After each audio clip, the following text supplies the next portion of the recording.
lowliness of mind, let each esteem other better than themselves. Look not every man on his own things, but every man also on the things of others.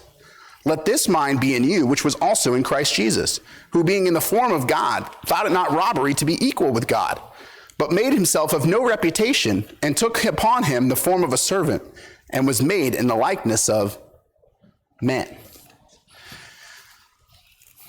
You can keep going in verse 8. It says, and being found in the fashion as a man, he humbled himself and became obedient unto death, even the death of the cross. Think about this for a minute. How many of us would want to die so that anybody else could live? Think about that. True humility, though, is exactly that. It's being in that place where you don't care about yourself so much that everyone else is more important to you. That's what true humility is. Now, one thing true humility is not having a low self-esteem. It's not being depressed and thinking you're nothing. That's not what it's about. You're knowing that you're something in Christ. And because of that, because you're something in Christ, you put others ahead of you. But you know that you're something. You're so special, Christ died for you. That's how special you are to him. And that's how others need to be for us. So special that we're willing to sacrifice our time, our talents, and our treasures for them. That's what it's all about. Remember, it's not just about this. A lot of people in marriages get in trouble because everything's about this. Get away from this. This is nothing. Now, a treasure is one of those three things, but it's only 1/3. Your time and your talents are more important.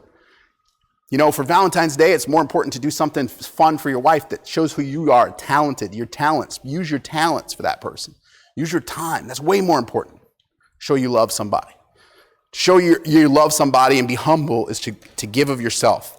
That's what Christ did. There's more value in a card that's made than bought.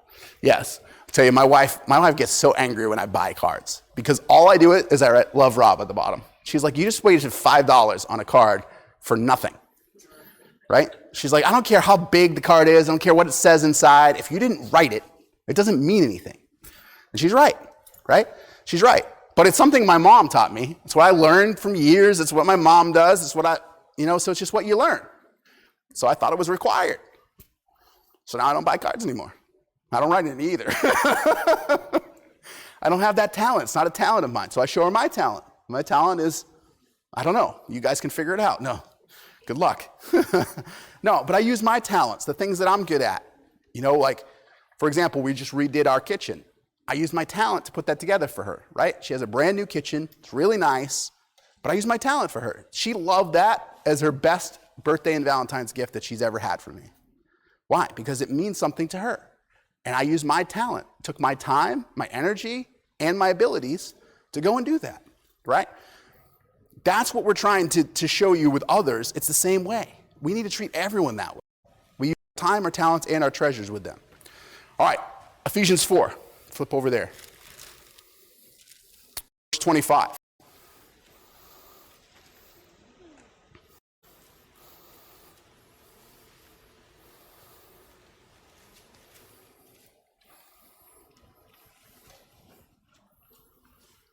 It says, wherefore, putting away lying, speak every man truth with his neighbor, for we are members one of another.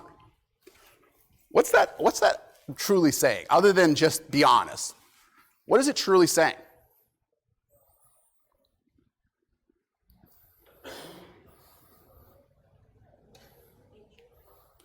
Be truthful, so be honest. What else does it say?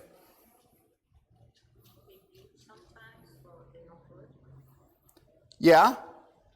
At the end, what's it say? We're members one of another. So what it's saying is, if you lie to others, you're just lying to yourself. That's what it's saying, right? It's saying we're all one. We're one in Christ. We're in one accord. So if I lie to you, I'm lying to myself. That's what it's saying. It's saying if my right hand says, oh, I did this amazing thing. I did all this work. And the left hand's sitting there going, no, you didn't. I was right here. Right? It's stupid. It's what he's saying. He's saying, hey, Be honest with your neighbor because you're all one. You're all one. That's what he's saying. Honesty, though, is huge for fellowship. Integrity is an important part of who you are. If you don't have integrity, people know it. People can tell people that are dishonest. Some people are good at tricking people, but for the most part, you can tell when somebody is dishonest. And you don't want to be around that person. You want nothing to do with that person. I can tell you so many people in my life that I've been through in the times, and I'm just looking at them and I'm like, how do you live with yourself? Never mind. I don't want anything to do with somebody like that. It's just lie after lie after lie after lie after lie. It's like, ugh, it's nasty. Integrity is huge. So this honesty thing is so important. You can flip over to 2 Corinthians real quick. We'll look at 2 Corinthians 4:2. It says something